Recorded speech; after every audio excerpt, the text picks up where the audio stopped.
It's Shelly.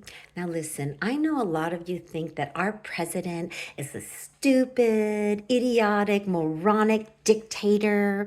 But listen, I just had an experience. I got invited to the White House for dinner last night. And let me tell you something.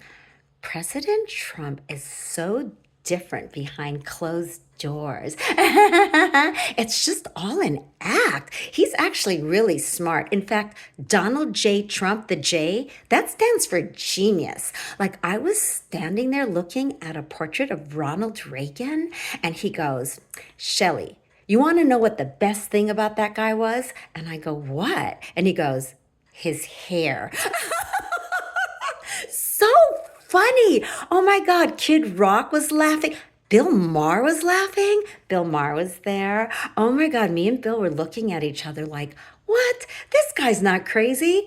He's really smart. And so I was thinking like, would he even get mad if I said some things? Because you would think he would get mad. He didn't.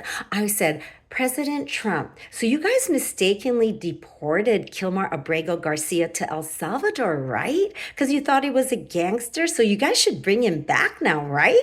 And everybody just started laughing. He was like, Shelly, the Supreme Court voted 9-0 in my favor. Look, if I go to El Salvador and extradite him, that'd be like I'd be kidnapping him.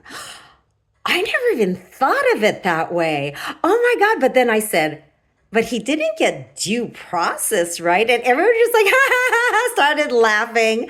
I was like, oh, that was really fun. You know what's really good in a drink? A banana. Because it seems like we're living in a banana republic. And President Trump was like, Shelly, you're homegrown. So you don't need to worry about it. And I was like, oh, thank you for the compliment. Because remember, like Mark Twain said, it's easier to fool people than to convince them that they've been fooled. Bye.